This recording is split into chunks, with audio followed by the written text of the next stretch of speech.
এই সরকারের যে কাজ সেটাকে পরবর্তী সংসদে আপনার বৈধতা দিতে হবে এবং অনুমোদন দিতে হবে, স্বীকৃতি দিতে হবে। জি। এখন সরকার যে কাজগুলি জাতীয় ঐক্যমতের ভিত্তিতে করবে নিশ্চয়ই আগামী পার্লামেন্টে সর্বসম্মতিতে বা ঐক্যমতের ভিত্তিতে তা বৈধতা পাবে। যে কাজগুলি ঐক্যমতের ভিত্তিতে হবে না, সরকার যদি এমন কোনো কাজ করে তাহলে সরকারের এই কাজের বৈধতা নির্ভর করবে পরবর্তী নির্বাচনে যে দলটি ব্রুট মেজরিটি পেয়ে তাদের বৈধতা দিতে যদি সম্মত থাকে তাহলে বৈধতা পাবে।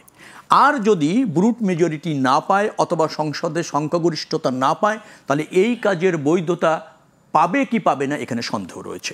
যার ফলে যদি বৈধতা নাই পায় তাহলে এই যে কমিশন বৈঠক এগুলো মানে কোনো কিছু ঝুঁকিতে পড়বে এবং ধরেন বেআইনিও হয়ে যেতে পারে যদি পার্লামেন্টে বৈধতা না পায়।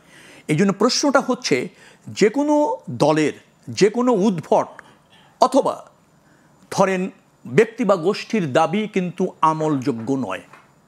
আপনাকে ওই বিষয়গুলি আমলে নিতে হবে যেটা জাতীয় স্বার্থ আছে, যেটা জনগণের ক্ষমতায় নিশ্চিত হয়, যেটি আপনার গণতন্ত্র প্রতিষ্ঠিত হয়, রাষ্ট্র ব্যবস্থাপনার জন্য অপরিহার্য।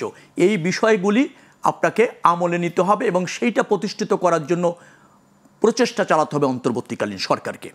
কোনো ব্যক্তি বা গোষ্ঠীর ইচ্ছা অথবা ধরেন কোনো নতুন রাজনৈতিক দল হয়েই বাংলাদেশের প্রচলিত আইন, সংবিধান, গণতন্ত্র এর সাথে যায় না অথবা এর সাথে সামঞ্জস্যপূর্ণ না, এর জন্য প্রয়োজন না, এরকম কোনো সিদ্ধান্ত যদি এই সরকার বাস্তবায়ন করতে চায় এবং তাদের ওই সিদ্ধান্ত বাস্তবায়ন করলো সরকার, বাট আগামীতে ওই দল বা ওই আদর্শের রাজনৈতিক জোট বা গোষ্ঠী যদি মেজরিটি না পায় তাহলে সংসদে তা বৈধতা পাবে কি না সেই প্রশ্ন থেকে যায়।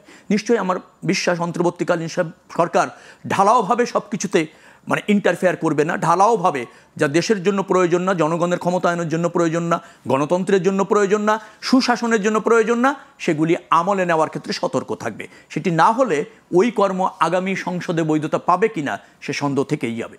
সংকুচিত করছে না গণতন্ত্র, তো আপনার ইচ্ছা শিরোধার্য না। গণতন্ত্র হচ্ছে মেজরিটি অথবা সর্বসম্মতি। সর্বসম্মতি হলে খুবই ভালো, আর সেটি না হলে মেজরিটি। যে সংস্কারই আপনি করেন না কেন, রাষ্ট্রের নীতি নির্ধারক হলো তো জনগণ সার্বভৌম। এখন জনগণের যদি আপনার ওই সংস্কারের প্রতি সমর্থন না থাকে এবং জনগণ যদি কোনো রাজনৈতিক দলের কোনো ইস্তেহার অথবা তার যা করণীয়, প্রিন্স ভাইদের এক ধরনের করণীয় আছে, আমাদের এক ধরনের করণীয় আছে, অন্য রাজনৈতিক দলের এক ধরনের করণীয় আছে জনগণের উদ্দেশ্যে, তাই তো? জনগণ যদি তাকে নির্বাচিত করে তাহলে ওই কাজটি করার জন্য পার্লামেন্টে তার বৈধতা হয়ে যায় এবং পার্লামেন্টে মেজরিটির কারণে সে ওই কাজটি বৈধতা দিতে পারে এবং সেটা জনগণেরই সিদ্ধান্ত বলে প্রতীয়মান হয়।